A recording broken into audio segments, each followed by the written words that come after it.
तो आज आपका गुणोत्तर श्रेणी का चैप्टर शुरू होता है। ये ठीक उसी तरह है जैसे आपने पिछला चैप्टर समांतर श्रेणी पढ़ा है। उसमें आपने पढ़ा है कि किसी भी श्रेणी का nवां पद कैसे ज्ञात करते हैं और n पदों का योग कैसे ज्ञात करते हैं। तो यहाँ पे आप सबसे पहले समझेंगे गुणोत्तर श्रेणी की परिभाषा कि किस श्रेणी को आप गुणोत्तर श्रेणी कहते हैं। इसे समझिए, वह श्रेणी जिसमें लगातार दो पदों का अनुपात हमेशा समान रहता है उसे गुणोत्तर श्रेणी कहते हैं।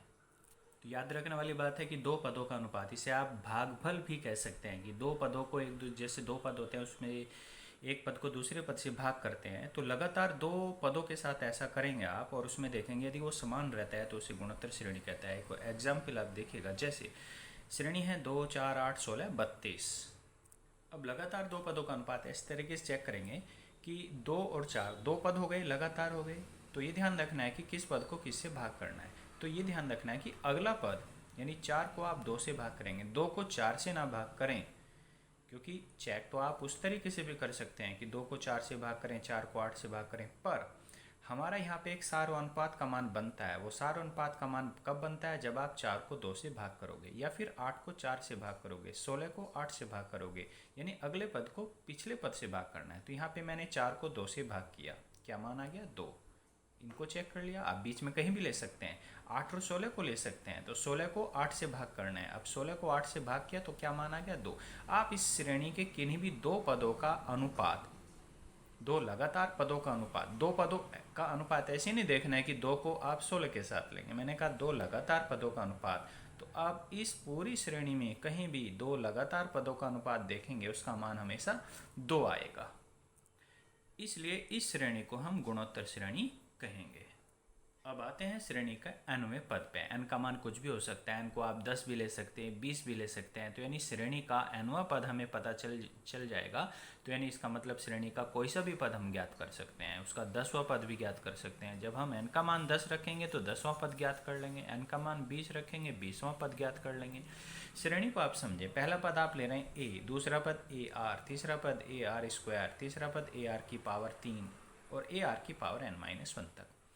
इसको हमने एक नाम दिया। पहले तो ये चेक कर सकते हैं कि ये एक गुणोत्तर श्रेणी है। किन्हीं भी दो पदों को आप भाग करेंगे तो उसका मान हमेशा एक समान रहेगा। जैसे ar को हम a से भाग करें तो a से a कट जाएगा, क्या मान आएगा? r। अब ar² को भी ar से भाग करेंगे तो a से a कट जाएगा, r² को r से भाग करेंगे तो r की एक पावर कम हो जाएगी, यानी यहाँ पे भी क्या मान रह जाएगा? r। ar² को ar से भाग करने के बाद r मान आएगा। ar³ को ar² से भाग करेंगे तो भी मान r आएगा। तो इसलिए ये एक गुणोत्तर श्रेणी है, जिसको मैंने यहाँ पे भी समझा दिया है कि ar को a से भाग करेंगे, a से कट जाएगा, मान आ जाएगा r। जब आप ar² को ar से भाग करते हैं तो हमने यहाँ दिखाया ar² को ar से भाग करेंगे, a से a कट गया, ऊपर r² है नीचे r है तो एक r रह जाएगा। ar³ को ar² से भाग करेंगे तो यहाँ से भी r आएगा। तो इस श्रेणी को आप गुणोत्तर श्रेणी कहेंगे। इसमें आपने क्या किया? पहले पद को T1 नाम दिया, दूसरे पद को T2, तीसरे पद को T3, चौथे पद को T4 और इसे nवां पद क्यों? ऐसा क्यों? देखिएगा, इसे आपने T1 नाम दिया है, इसे आपने T2 नाम दिया। यहाँ पे समझिएगा कि यहाँ पे आपने सफिक्स, इसका जो सीरियल नंबर है T का, वो T आपने सीरियल नंबर से लिखा है तो T का सीरियल नंबर है 2। तो ध्यान दीजिएगा, यदि T का सीरियल नंबर 2 है यानी दूसरा पद है तो r की घात उसमें से 1 घटा के लिखी गई है। इसमें से 1 घटाओ 1, तो r की घात क्या लिखी है? 1। अगर यहाँ T3 है, T3 है तो r की घात क्या हो जाएगी? 2।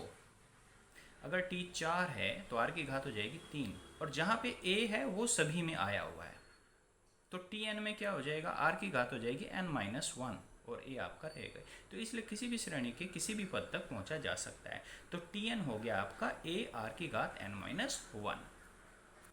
यहाँ पे आपको समझा दिया गया है कि Tn बराबर a r की घात n-1। Tn क्या है? यह है श्रेणी का nवां पद। a क्या है? प्रथम पद। r क्या है? सार अनुपात। जब आप एक पद को दूसरे पद से भाग करेंगे तो भागफल का जो मान आएगा वो r होगा, सार अनुपात। n क्या है? वो है उसकी पद संख्या।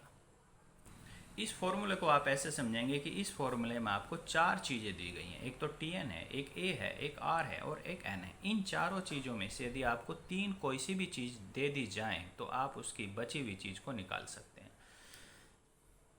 इसी तरह आप एक फॉर्मूला पढ़ेंगे श्रेणी का अंतिम पद। कई बार क्वेश्चन में अंतिम पद दिया जाता है तो अंतिम पद जो होता है उसे Tn के बराबर ही लेना होता है। तो जहाँ Tn होता है वहाँ पे हम L लिख देते हैं, अंतिम पद। ठीक है, उसी श्रेणी का ये अंतिम पद है, उसी श्रेणी का ये प्रथम पद है, ये आर सार अनुपात है उसी श्रेणी का, और ये जो अंतिम पद है ये कौन सी पद संख्या है, वही यहाँ पे n का मान है।